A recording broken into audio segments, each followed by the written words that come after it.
Okay, so welcome students, and how many of you are here? 8 plus 6, no. 8, 10, 12, 14. 14 plus 1, 15. So we are missing only one student, I think. And we do have an invited speaker, the very first speaker. So, we should be thankful for you. So, thank you for being here. Last year, we did have Felicia was Felicia Crosser, and students absolutely loved it. The presentation was so great, and most of our students are interested in corn, soybeans, and things like that. So anything that you have got to tell them at an introductory level. This is an food supply chains class. So how do you interact with the farmers? How do you get the grains, and where do you sell your grains? And what type of logistics do you use? What's your job performance, normally include. So if you can talk about all of those things.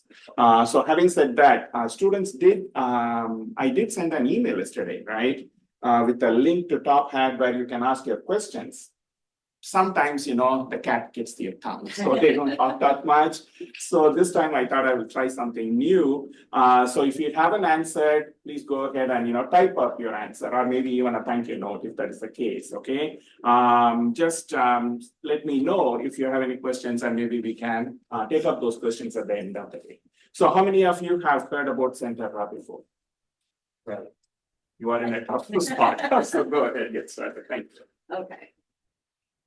Not very good with IT stuff, so. Actually, there is a mouse. I think you right should there, be able okay. to advance using this. I have never used this one, so let us see how this one works. Okay. Can you just move the other one? Give it this one. This one.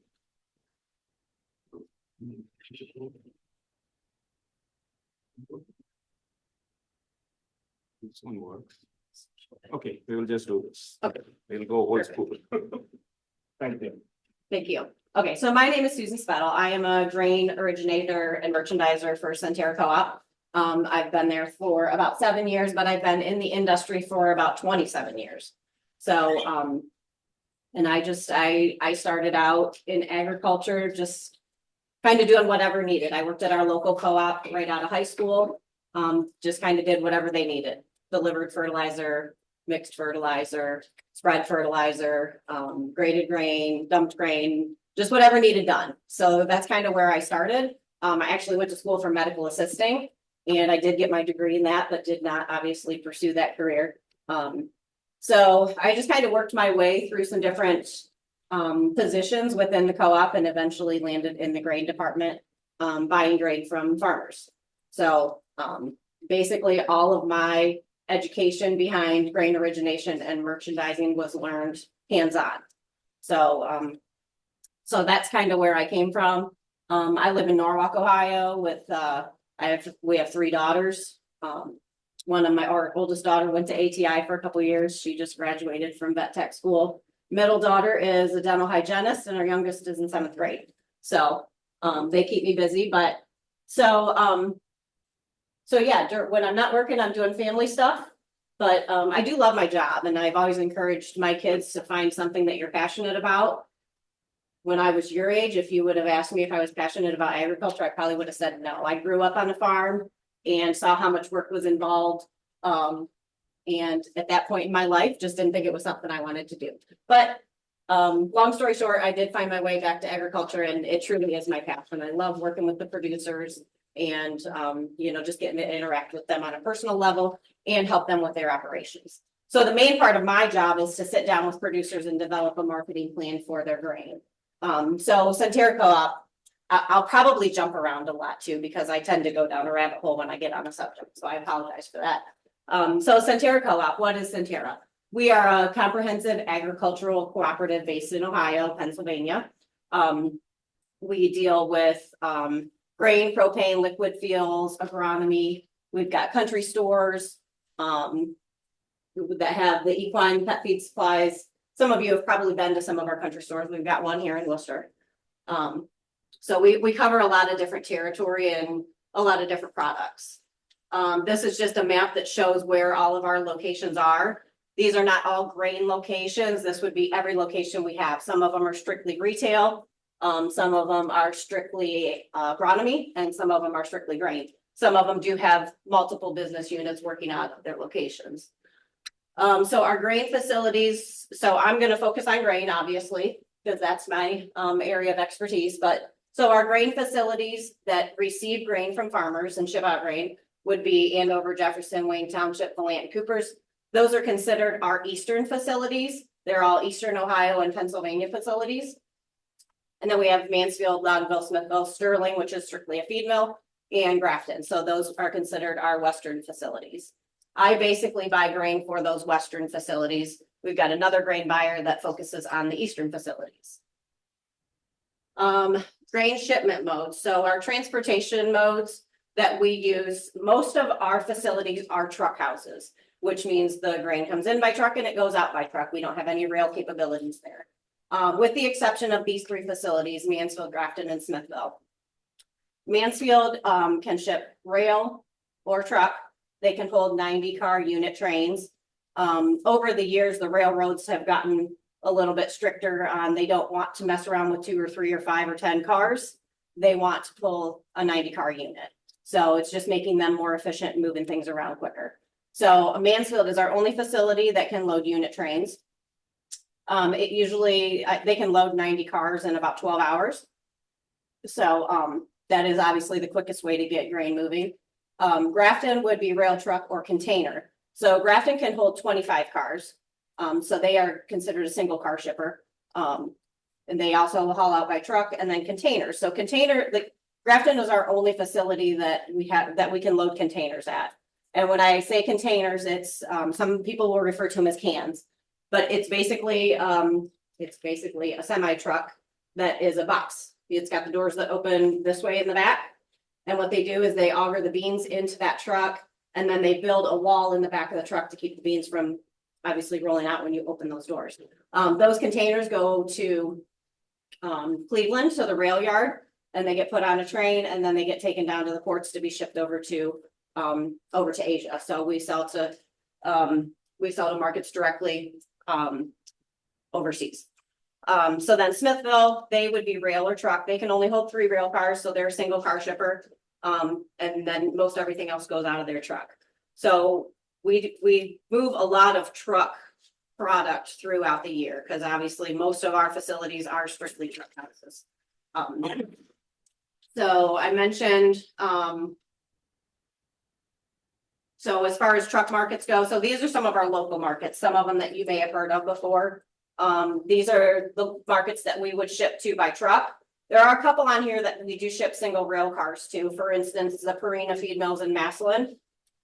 We do ship some rail cars to them out of our Smithville facility. And also, I didn't put them on the list, but Case Farms in Massillon, we also supply them with corn. We ship some rail cars out of Mansfield and Smithville to them. So these are basically the local markets that we consider, some of our main people that we supply for. Rail destinations. So these would be destinations that we're hitting out of our Grafton facility or Mansfield facility when we ship some of those larger numbers of rail cars. So North Carolina, South Carolina, Connecticut, Delaware, Pennsylvania, Virginia, Florida, and some other places in Ohio. So we do ship rail to all those different destinations. So would you say that you focus mainly on the eastern half of the US, that you don't go towards west? Correct. So most of our grain here goes east. So a lot of it out of Mansfield, when we ship the big 90-car unit trains of corn, it'll go down to the Carolinas or Virginia, down to what we call our southeast markets, to a lot of the chicken producers down there. So that's where a lot of that goes. I mentioned the containers out of Grafton. So a couple of years ago, we hired what we call an export team, who they are dealing, when we used to sell containers, we used to go through a broker, which meant we had a middleman, basically. Somebody that dealt with us and then dealt with those Asian markets. So over the last couple of years, we've hired our own export team where we've kind of eliminated that middleman. And we have our own employees now that are dealing directly with the end users in these different areas that we're shipping the containers to. So we've got containers going to Vietnam, Malaysia, Indonesia, China, Thailand, and Japan. So we are shipping beans directly to those markets. And since we've acquired the export team, we've kind of broadened that a little bit too. We're shipping wheat, wheat mids, soybean meal, stuff like that in containers overseas too. So we've kind of spread that out a little bit for some different commodities where before we were just strictly beans. So basically there's 4 regions that are driving agricultural today. So we've got North America, South America, Europe, and Asia. And you can see on there how I've listed some of the different commodities and stuff that go in and out of those countries. So why I mention this is because, you know, we have to watch things that are happening in all parts of the world to see how it's affecting the markets and our supply chain. So obviously, you know, and I'll get into some more of this detail later, but South America has become very big producers of corn and soybeans. They're big exporters of both of those commodities. So if they get in a situation where they don't have the supply, then that demand pours over to some of these other countries that produce those same products. So it kind of shifts around. But these are the 4 main areas that we focus on as far as agricultural today, and watching what happens in those areas to dictate market direction. So soybean production, if you look at, so one side of this shows production in 22 and 23 compared to 23, 24. If you look at the United States, sorry, I gotta move this, see my screen. If you look at the share that the share of beans produced in the United States in 22, 23, you can see it was 32%. And you can see you go to 23, 24, we're down to 30%. And what's happening is Argentina and Brazil are becoming bigger players in the production of soybeans and corn, and that export market. So they're clearing land. I think we get to that one of the slides too. But this shows the different percentages of beans produced in different countries that can hit the export market. So if you look at this, we focus on South America because, like I said, they are becoming bigger players in soybean production, corn production as well, and export activity. So the green bar chart there in the top left shows you their acres planted. So what's happening is they are clearing acres every year. They're clearing more and more acres every year to put into production, to raise soybeans for the export market. So what's happening is they are getting bigger in the export market and we are getting smaller in the export market. There's lots of reasons behind that. One, they're producing more beans. They have the cheaper bean and they are making better, they're making better friends with some of those areas overseas that are buying the beans. So from a political standpoint. So they're expanding their acreage every year. They're improving their yields. If you look at that chart down in the lower left-hand corner, you can see that their yields have been consistently improving year after year. So they're getting better at producing the commodities that they're growing. The map on the right side there just shows their main growing areas. So if you look at that, Mato Grosso area, 25% of their production is grown there in Mato Grosso alone. So yes. So how much of the area is from this Amazon forest? You know, I mean, do they clear the area in Amazon forest that is resulting in this increase in acreage? Do the buyers really show some environmental concerns that it is coming from Brazil, from environmentally sensitive regions? Have you heard anything about that in your line of work? Yeah, so the answer to the first part of that question is yes, they are clearing part of the Amazon area. They basically are clearing whatever they can every year because they see how much the exports are needed on the beans. You know, so they know they need more production to be a bigger player in the export market. So they're just trying to clear as much land as they can. The challenge for them is their infrastructure down there is so poor that it's a challenge for them to get the beans to the ports to be shipped. They don't have storage. Everything has to get shipped to the ports to go out. So what we saw happen this last year is after harvest, they started getting hit with some heavy rains, which kind of destroyed some of their roads and stuff. It's all dirt roads and stuff there. So, you know, we're locally here, we're very fortunate here. We've got a lot of local outlets for our grain here. So we might have to drive 25, 30, maybe 50 miles to get rid of our grain. Well, down there, they're driving hundreds of miles to get rid of their grain. And it's dirt roads, it's very, very poor infrastructure. So it takes them a long time to transport those commodities to the ports.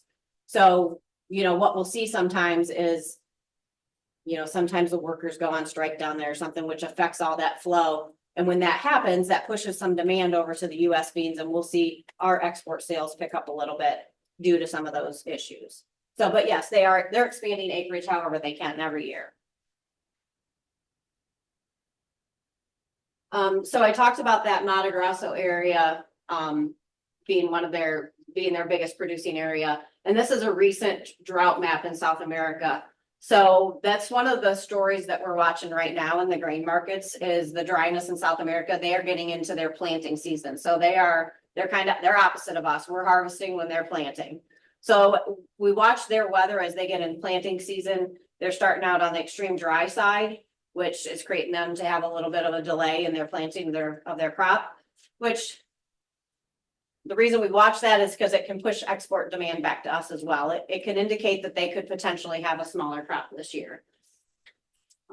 So if you look at, I put the growing area map next to the drought map, so you can see where that severe drought is right now is covering a good part of their bigger growing areas. So it does become a big deal in the grain markets because, like I said, it can indicate that they're going to have smaller production, which would put more demand back to our beans.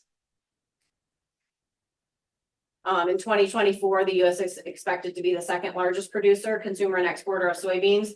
Up until 22, we were number one, and then Brazil started moving in and kind of bumped us down. So we should land at number 2 this year. Like I said, Brazil is the number 1, and China is the largest consumer and importer of soybeans in the world. So between the U.S. and Brazil, we provide 80% of the beans that are exported through the world, and China receives 60% of that. So you can see where the relationship portion of that comes in and where maybe some of the political aspect comes in. I don't keep up on the political news as much as I probably should, but from what I read and stuff from what our brokers, it keeps me informed enough. We're not doing a really good job right now on maintaining our friendship with China, and Brazil is doing a really good job on improving their relationship with China. So, as I'm talking to producers and they say, well, our beans are finally cheaper than South America's, why are we not getting more of that business? That's where the politics come in and the relationships come in. I said we could be the same price as South America or a little bit cheaper, but they're going to pick their beans over ours because they're better friends with them, basically, in simple terms. So there's a lot of different things that go into it. I'll switch over to wheat here. Wheat, this shows the share of exports from all the countries, and obviously Russia does dominate that. They are the number 1 producing wheat territory in the world, and they are the top exporter of wheat too. There has been some concern this year that their wheat crop is a little bit smaller due to some adverse weather they had early in their growing season. So, that's another story that we're kind of watching as far as the wheat goes. Our U.S. wheat exports are at a 50-year low, and mainly that's because Russia, is producing more and more wheat and having more wheat available to that export market. So with the conflict that's going on between Russia and Ukraine, and Russia being the number 1 wheat exporter, that's something that we've watched very closely is the tensions between them and the level of activity between them, because all of their wheat pretty much goes out through what we call the Black Sea region. So when they ship it out of those ports, it has to go out through the Black Sea region, which you can see is where a lot of that conflict is happening and affecting exports out of that area. Russia has targeted some of the ports that are on the Ukraine side that they export that wheat out of. So as they see, tensions rise and, the conflict gets a little bit worse in some of those territories, it creates concern about the flow of grain out of that area. So, you probably all remember when Russia invaded Ukraine and the grain markets went absolutely crazy. We were limit up for days on end. And prices got pretty high at that time because it created a lot of concern about the flow of grain and the grain getting to the countries that needed it. So that was the main reason behind the spike in prices back then. Corn, just a little bit of information here on corn. So 30% of the U.S. corn is exported to Mexico. And that is mostly GM corn, genetically modified corn. A couple of years ago, we heard Mexico was coming out trying to implement a ban on GM corn, stating that it's a threat to the health of their citizens. It creates some liver issues, and some different things that they were concerned about. So they're trying to ban GM corn, being imported into Mexico. Like I said, 30% of US corn goes to Mexico. I think it's something like 17 or 18% of that 30 is used in tortillas. So it is used for human consumption, and that's where the concern comes in. It's not a concern on the animal feed side. They are still allowing some of the buyers that buy for feed purposes only to buy that GM corn. So we are continuing to see some export sales. The ban was originally set to be implemented in 2024. But back in 2020, they created the USMCA, United States, Mexico, Canada agreement, which replaced the NAFTA agreement. And the US is claiming that the ban that China, or the ban that Mexico is trying to implement violates some of the agreements that were made in that USMCA agreement. So they've got legal battle going on between that. So it has been extended to 2025 is now when they're trying to implement that ban. So we'll kind of see what happens out of there. But if they would be successful in banning the GM corn, you can see that's gonna impact US exports. You know, we're gonna have 30% more corn that we're gonna have to find something to do with. So the 95% of the corn grown in the US is GM corn, right? Or even The majority of it is, yes. And this kind of a ban already exists in Europe. Do I understand it right? So you don't sell US grown corn in Europe, right? I'm not saying we don't sell any, but it's a small percentage. You know, I guess we focus on Mexico because that is where a large percentage of our corn goes, and it would have a huge impact on our export business, if they would implement that ban. You know, if other countries did it, we have smaller portions of corn that we export there. So if they did it, it would still impact us, but not in as big a way as it would if Mexico did it. No, go ahead. No.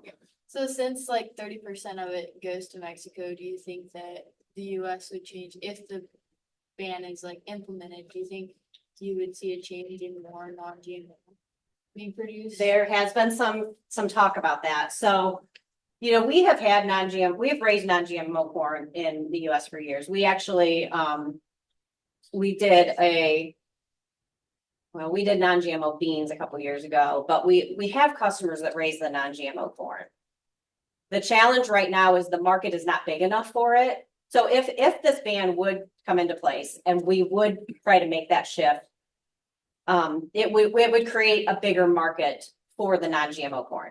But right now we have such a small market for it that producers don't want to jump into producing that because, first of all, for our territory, where you have to deliver that to, you're talking hundreds of miles. So you're talking delivery like South America, distance wise.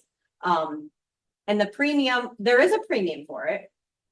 However, with fuel expenses going up, fuel costs going up and stuff, sometimes that premium is not enough to justify that extra freight that it's going to take you to get there. Some guys here, I got to drive 20 minutes to go dump a load of corn.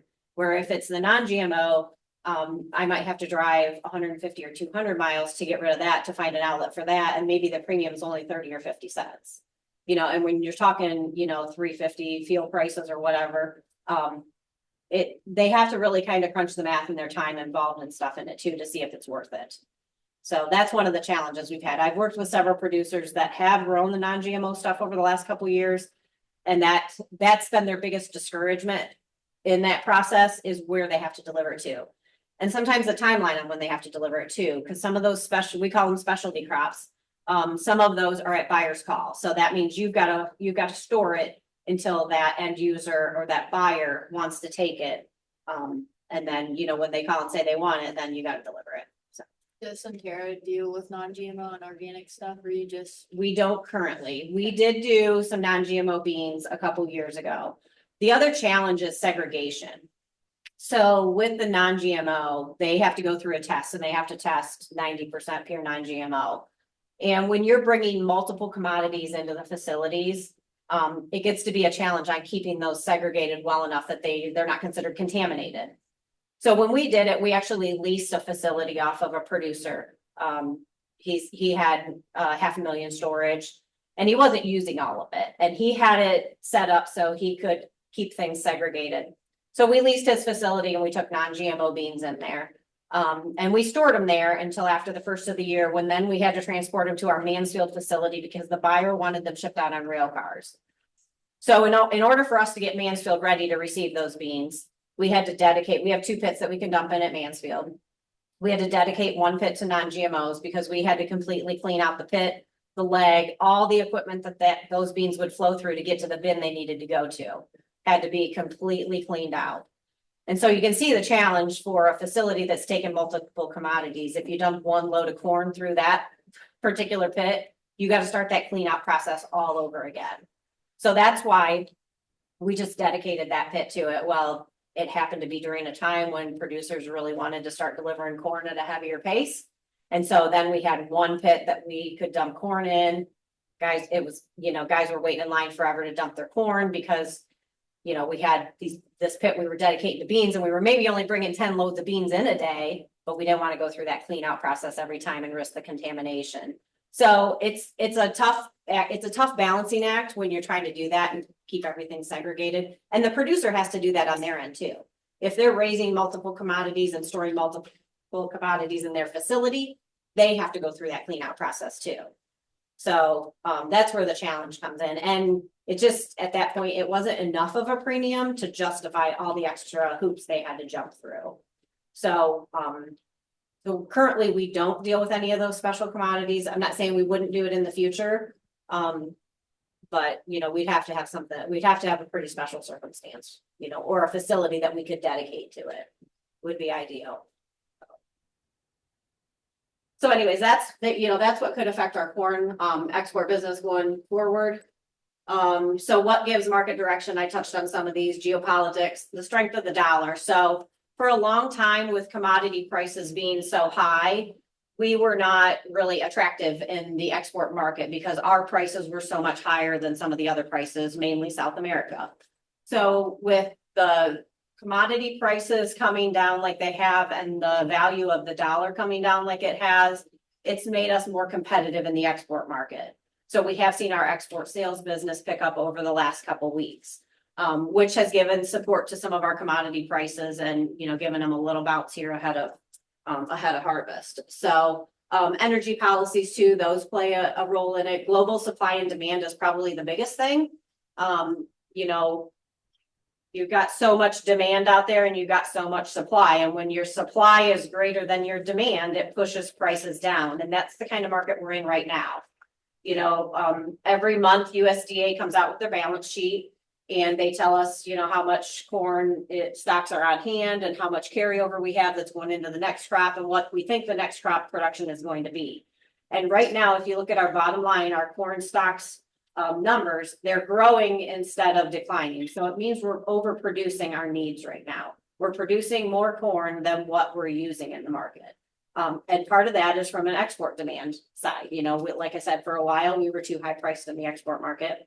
And South America's big competition. And they've had some pretty big production over the last couple of years. So they've had the supply that they've been able to feed that export market. And their prices have been cheaper. So they've kind of just been the number one go-to. So we need to get to a point where we either have more demand or lower production. And it's not looking like we're going to have that this year. They're anticipating out west that they're going to have some of the best yields that they've ever had. Which means more corn supply, and we need that demand to grow to start using some more of that corn. And it's the same situation on the beans. The bean stocks were getting tight for a while, but then we had a really big crop last year, and our demand dropped enough and went over to South America that we haven't been able, to keep up with that same export pace that we had previously. And then weather and transportation obviously play a role in it too. Whether we watch what type of weather is happening around the world in some of these bigger producing areas. And if it looks like they're going to have lower production, that can shift some export demand back to us, and vice versa. So that's why we kind of watch weather in other parts of the world. That's all I have as far as information. I could have made it a lot more. I really had to hold myself back because you can really, there's so many things that go into it that, you know, if I literally touched on everything, we'd be here for days. So, and I have a hard time holding myself back sometimes. So I tried to keep it short, and leave time for you guys to ask questions if you have any Yeah, questions. that's a really good thing. Go ahead. So Mercy Land Market and Centerra just like came together. Is it a merge or is it a partnership that they came together with? Right now, it's just, it's not a merger. Okay, Basically, right now, we're just working together to see, you know, they do some things that we don't currently do, and we do some things that they don't currently do. And our territories are completely different. So we're just kind of coming together, kind of on a consultation type level to see if some of the things they're doing would work for us and vice versa. And maybe coming together as far as doing some things together, like volume wise, you know, sometimes if you can like take the, you know, you've got this much corn to sell and I've got this much corn to sell and this buyer wants, you know, they want more than each one of us has individually. So maybe we can group it together and make that sale and get that better price. And I think that, and I don't know, I'm not on part of the team with this, but I think part of the goal maybe is too that if we get into a situation where we have some trains sold and all of a sudden one of us needs one worse than the other, we can kind of ship those around too. So it's maybe more of a partnership right now. It wouldn't surprise me if down the road it got to a merger, but I think, so the employees in the office, we kind of joke that we're in the engagement phase of the marriage, that we're trying to make sure that we can get along, you know? So yeah, so right now we're just kind of working together and consulting with each other and bouncing ideas off each other. So I missed the question. Centerra and who else? Mercer Landmark. Market. So Mercer basically is on the western side of the state. And then we're on the eastern And they are territory. also agreeing. Yes, they are also agricultural facilities. So they deal in feed.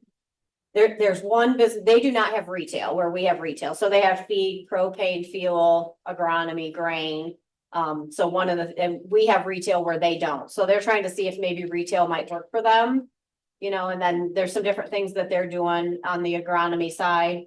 That, you know, we're trying to see if we can implement into our side of the territory and, you know, Sure. it's basically, you know, maybe they've thought out the process on how this works and we haven't got there yet. So, you know, kind of sharing those ideas and seeing if we can advance our status a little bit faster. So. Yeah. What are common problems that you have with like the transportation? The biggest problem that we have faced this past year is the end users having space. So we've had a couple years where we've had some really good production numbers locally on both corn and beans. Yields have been really good, and wheat. Last year, corn, beans, and wheat, all three commodities had excellent yields on them, which creates storage issues. It creates space issues. You know, there's not enough space to hold all that grain. So that's been our biggest challenge this year is, and I'll give you an example. For instance, so I mentioned a lot of our facilities are truck houses. We take wheat at most of our facilities. So typically after wheat harvest, which is mid-July, third, fourth week of July, we start trucking wheat out of all of those truck houses to get them emptied before fall harvest, before we get to corn and bean harvest. So we start trucking wheat out. Most of that wheat goes to Star of the West and Willard. They supply Pepperidge Farms with all their flour for their products. So, and when they process that flour for Pepperidge Farms, it has to be a blend of old wheat, which would be wheat produced the year before, and the new wheat, which has just been produced. They have to slowly increase the percentages that they're blending. So they start out at maybe 75% old crop last year's wheat with 25% new crop. And they have to slowly increase the new crop blend into the old crop because of the way it runs through the system. The new crop is going to gum up the system more than the old stuff because it's drier. So they have to slowly increase that for the system to get used to it and stuff. So as they are slowly increasing that, they only have so much storage for that new wheat. So that's been the biggest challenge, is that we had way more wheat than we typically do to truck out. And Everybody else around us did too. So as Star of the West started accepting new crop wheat, you know, everybody was hammering them with wheat deliveries on new crop stuff and their space was getting filled. So then they would say, okay, no more new crop wheat. So we saw, I mean, they would open for a day and a half and they'd be shut down for 10 days. And then they'd say, okay, we're gonna be open next week. And by Monday afternoon or Tuesday, they'd say, okay, no more wheat for the week. And we'll let you know when we take it again. So basically that we were getting about 2 days that we could haul wheat. We'd get about 10 loads hauled. And then they'd shut us down for 10 days.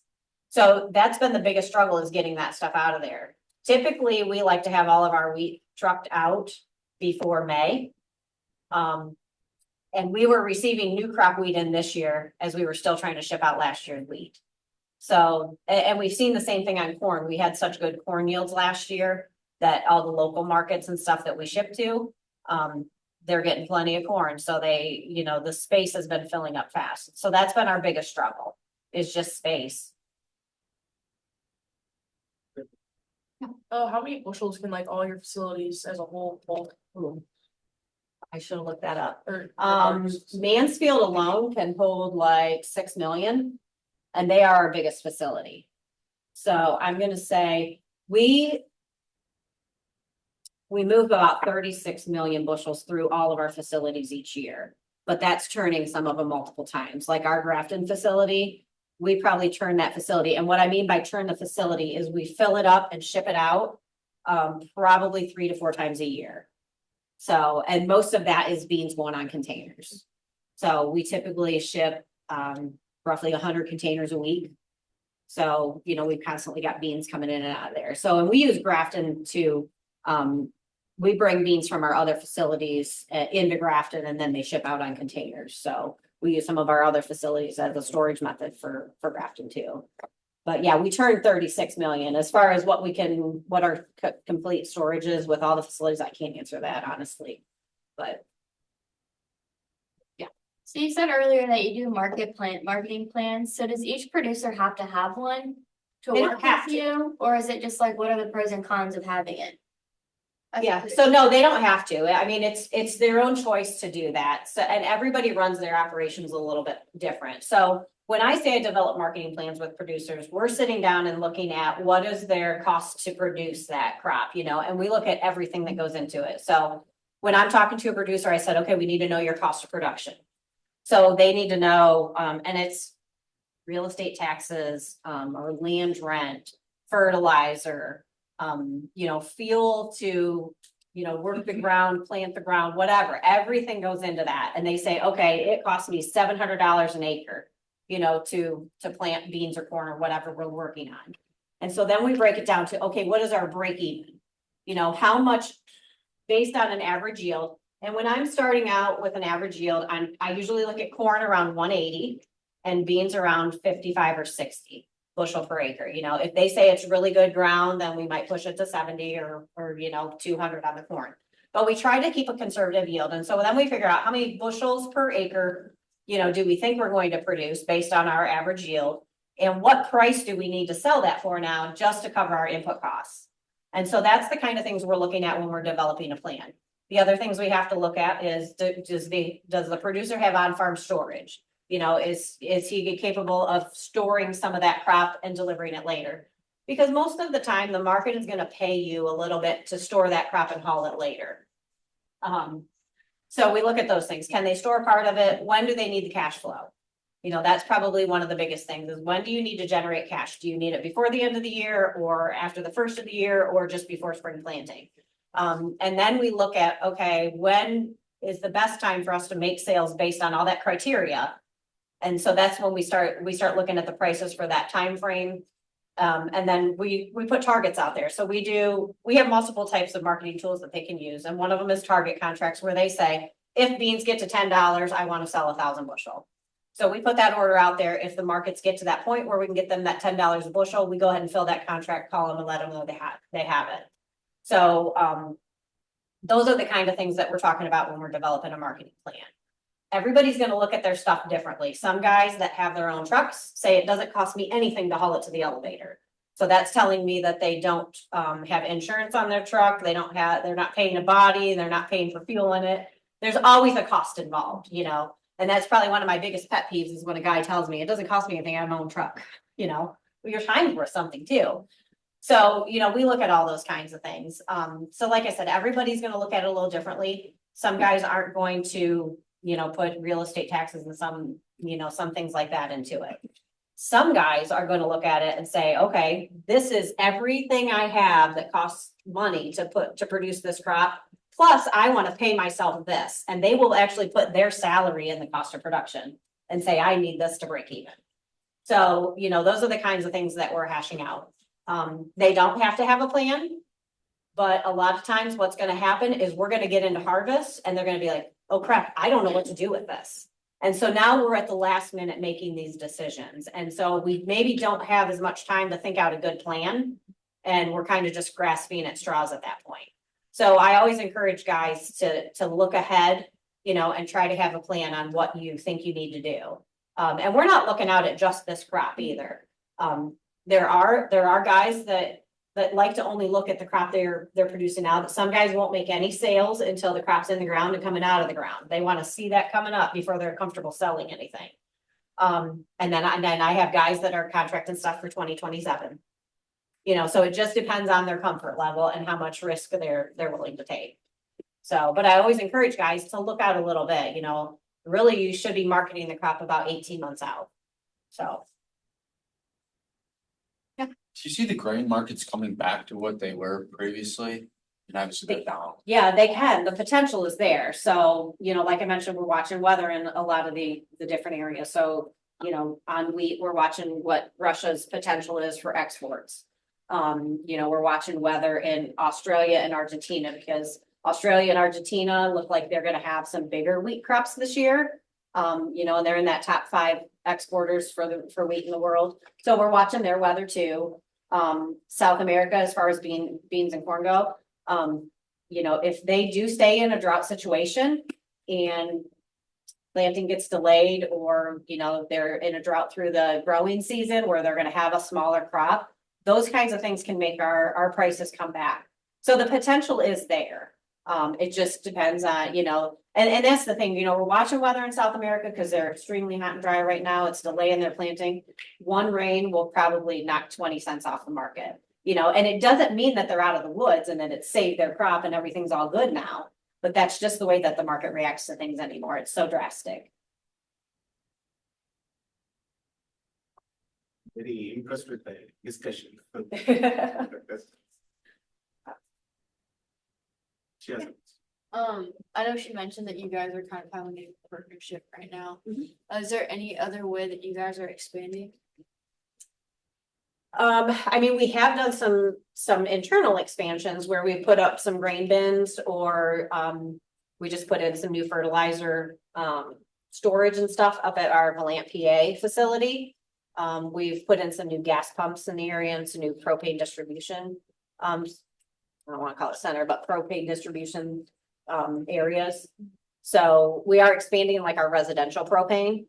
So as we do that, you know, I think it was Middlefield, somewhere up in the Middlefield area.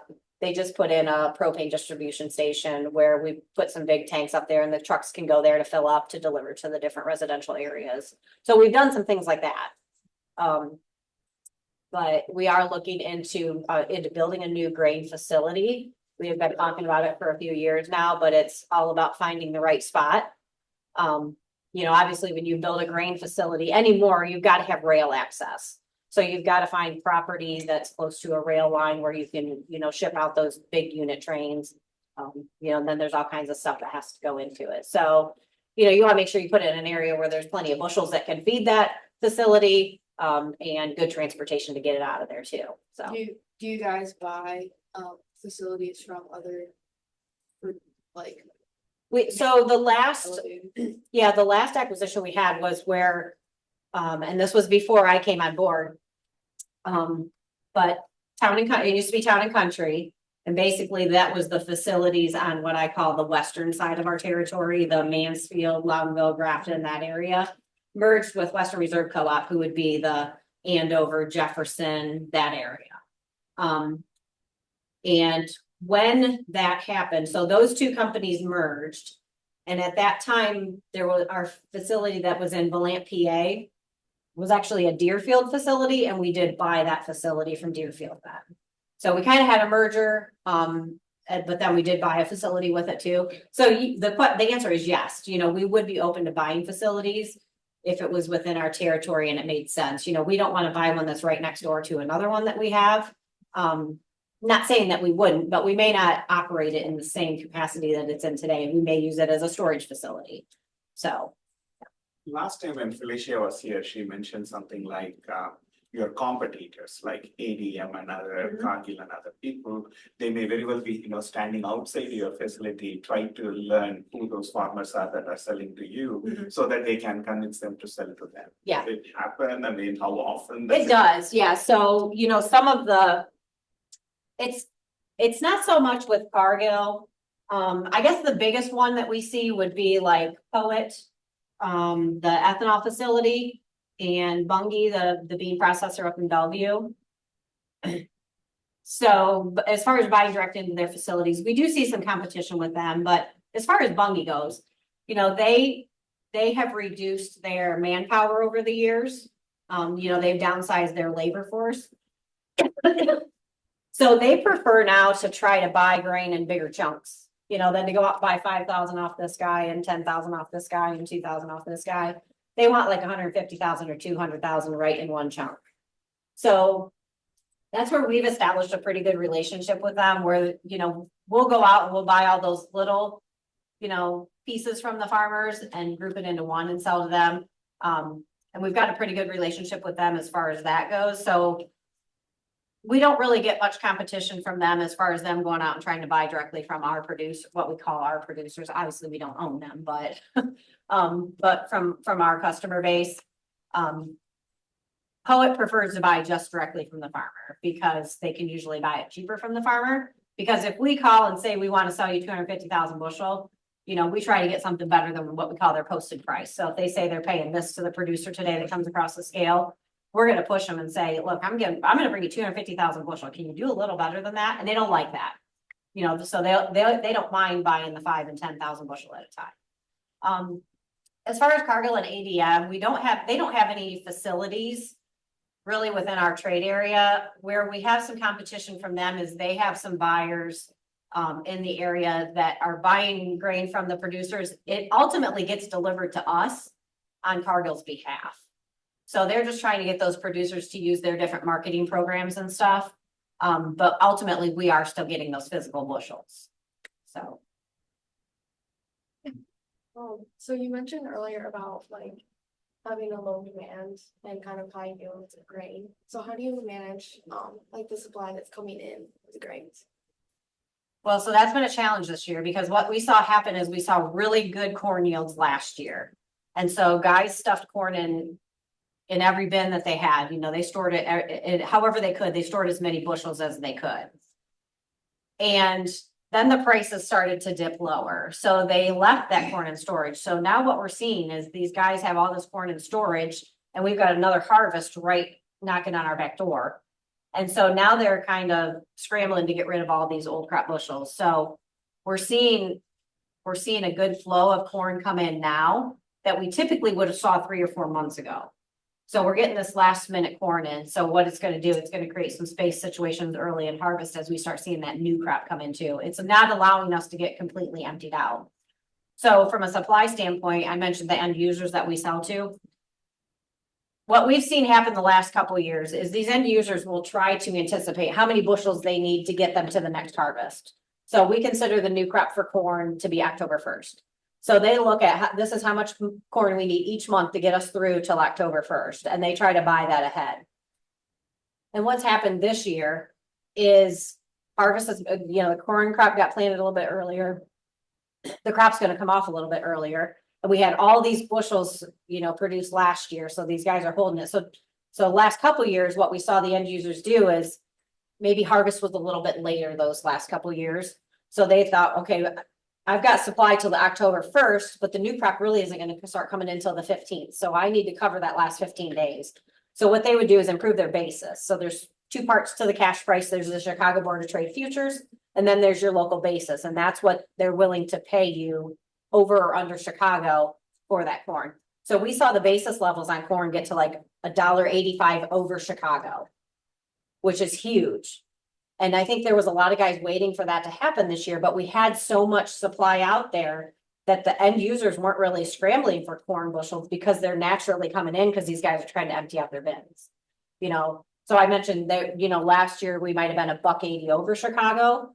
Our new crop bid to deliver in right now in the Mansfield, which is our best facility, is 62 under Chicago. So that just tells you, you know, they go out and they give you this huge price on bushels that you can deliver right now because we need them right now. You know, but we've got such a supply out there in the bins and stuff that we're not seeing that this year. So basically we're overproducing our needs is what's happening. So we see our carryout numbers grow, which pushes your prices lower. So we need the demand aspect of the supply and demand chain to pick up. You know, and it's lessened over the years because our exports to China mainly have declined based on prices and relationships. So what do you say about those relationships? Is it because during the COVID times, you lost those markets that they went to Brazil and started buying from those? There's a number of things that go into it. I mean, a lot of it is political relations, you know, as you know, sometimes we support countries that everybody doesn't agree with. And so then those countries that don't agree with it will stop buying from us, you know, and they'll shift their purchases to somebody else. Now, there is one question. I mean, you answered a lot of questions that the students had raised in the there's one question. What is the benefit of being in your co-op? So you are a cooperative. A benefit of being in our co-op. I think one of the benefits, so we are owned by our members. So basically members can buy stock in our company. They can only buy one share of stock, but then if you do business with us and the co-op is profitable, we pay our profits back to those member owners through patronage. So that's one of the benefits of doing business with us and being a member of our co-op.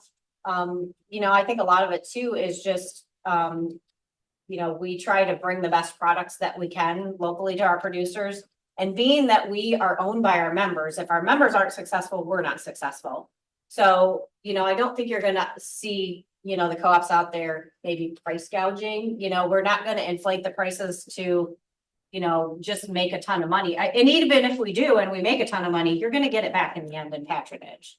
You know, so I think it keeps us a little bit more honest in our pricing and stuff. Because it is our members that we're selling to. It is basically our owners that we're selling to. And if they're not in business, we're not in business. Yeah, there are really good points. You know, I cannot get this detailed about a grain supply chain as you know, Susie just did. That's one reason why I really emphasize, you know, attending these invited speakers from the industry, because they are doing it day in and day out, and they will have a lot more exposure. So did you learn something new? That's the thing. I also learn every time I hear a new person, it'll be like, oh, wow, that's something I have never heard of. So now I learned it. So. Well, like I said, I've been doing this 27 years and I learn something new every year as well, because everything's changing all the time. So. Yeah, exactly. So let's give her a big round of applause. Any final thoughts before we say goodbye to Susie? I know there is one student online. Kirsten, do you have any questions? Are you there? No, I don't. So anyways, thank you very much for being here. And I will be posting some question, okay, like what did you learn from this? So that is going to be your participation point. So attending these invited speakers, you know, that you will be answering some questions before the speaker and after the speaker, you have to reflect on it. Because that is how you learn and it kind of goes into your, you know, learning process. Okay, so that's how it happens. So please look out for that. And there is some homework due tonight. So please do that. And I will see you on Friday. And we will be meeting here in the classroom itself. Okay, no more. So we'll just meet here. Okay, thank you. Thank you. Thank you. It was really useful. And actually, I want to ask you, you can ask a lot of questions about this. So the prices have already come down. Yes, good questions too. So you're on LinkedIn, right? I'm not, no.